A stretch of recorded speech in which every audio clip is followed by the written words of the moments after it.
Quand une personne a honte de toi, qu'elle a de la considération et du respect pour toi, mieux vaut tout faire pour conserver cela aussi longtemps que possible. Parce qu'il suffit juste d'une seule fois pour que suive facilement la deuxième fois, la troisième fois et la énième fois. Donc mieux vaut garder de bonnes relations à distance avec certaines personnes que d'être familier, de ne pas avoir de limites et après être ennemi pour toujours ou bien avoir de mauvaises relations. Et aussi lorsque vous êtes familier à une personne et que vous constatez que cela engendre des occasions de non-respect, des situations désagréables, mieux vaut commencer à changer d'attitude pour éviter le pire plus tard.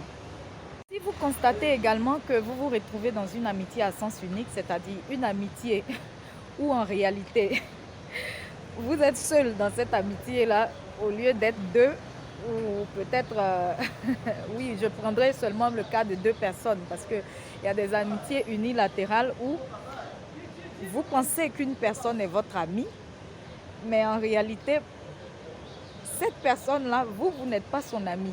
Donc, quand vous vous retrouvez dans ce genre de situation, mieux vaut sortir tranquillement, sans problème, de cette amitié-là, parce que tôt ou tard, ça va engendrer des problèmes. Dame Sophie, alors, cette dame que vous voyez là, vous avez dit que vous êtes son amie à l'église, rien de plus. Elle nous a fait savoir sur ce plateau que depuis un certain moment, votre relation a pris un coup parce que vous entreteniez des rapports intimes avec son époux. Je ne suis pas allée vers son époux, c'est son époux qui est venu vers moi. Je n'ai rien à voir avec leur problème de couple. Ça, c'est entre eux. Je ne suis pas allée vers lui. Il est venu vers moi. Tu veux que je fasse quoi? Mais vous êtes chrétienne? Chrétienne, oui, mais je cherche un homme pour me marier.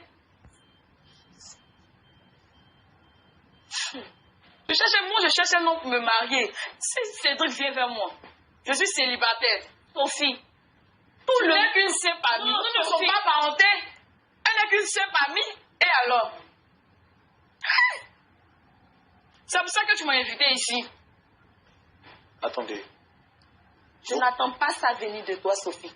D'après tout ce que j'ai fait pour toi, Sophie. Tu as fait quoi pour moi? C'est comme ça que tu me réfléchis. En prenant mon temps. Sophie. Je n'ai pas pris ton homme. Ton homme m'a pris. C'est pas la même chose. Mais au moins, vous avez... vous entretenez des rapports quand même très étroits avec cette dame. C'était votre amie. Elle entretenait des rapports avec moi. Est-ce que moi, j'entretenais des rapports avec elle? Mais elle vous considérait comme sa meilleure amie? Moi, non. Moi, non.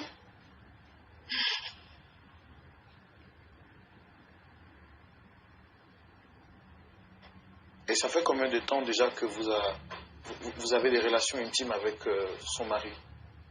Pratiquement 6 mois. 6 mois, oui. Mais quand il est venu vers vous, sachant que c'est le mari de votre sœur, vous auriez pu refuser au nom de la morale spirituelle? Oui, dans les débuts, je refusais. Mais Cédric m'a promis le mariage. Elle m'a dit que comme sa femme ne lui faisait pas d'enfant, il va me prendre comme une deuxième femme. Ou si je vais, il va chercher sa femme pour moi. Puisque je cherche un mariage. Au nom du mariage, Au nom du mariage. vous avez détruit votre amitié avec Sophie. Quelle amitié? Je n'étais pas amie avec elle. Ah! Elle était amie avec moi. Je n'étais pas amie avec elle. Sophie. Je ne t'ai pas dit que j'étais amie avec toi. Je n'ai jamais amie avec toi. Arrête. Je ne t'ai pas dit que j'étais amie avec toi. Sophie. On va passer dans la même église. C'est Dieu qui va te récompenser. C'est pas grave. C'est Dieu qui va te récompenser. C'est pas grave. C'est pas grave. Tout ce que j'ai fait pour toi. C'est comme ça que tu me remercies. Tu as fait quoi? Tu as fait quoi?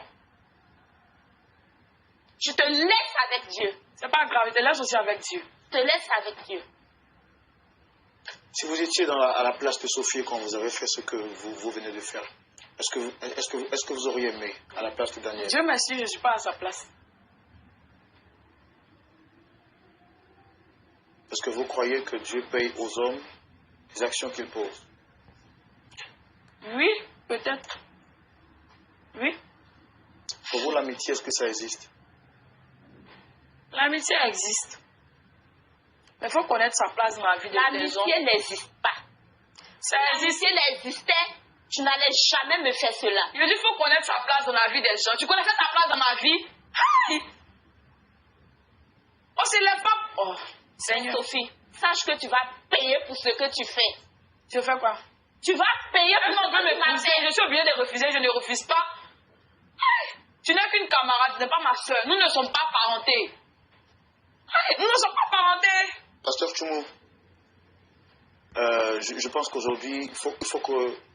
Dame Sophie, En fait, les deux personnes, il y a l'une qui pensait que l'autre était son amie, qu'elles avaient même dépassé le cap de l'amitié et que maintenant même elles étaient des sœurs puisqu'elles fréquentent la même église.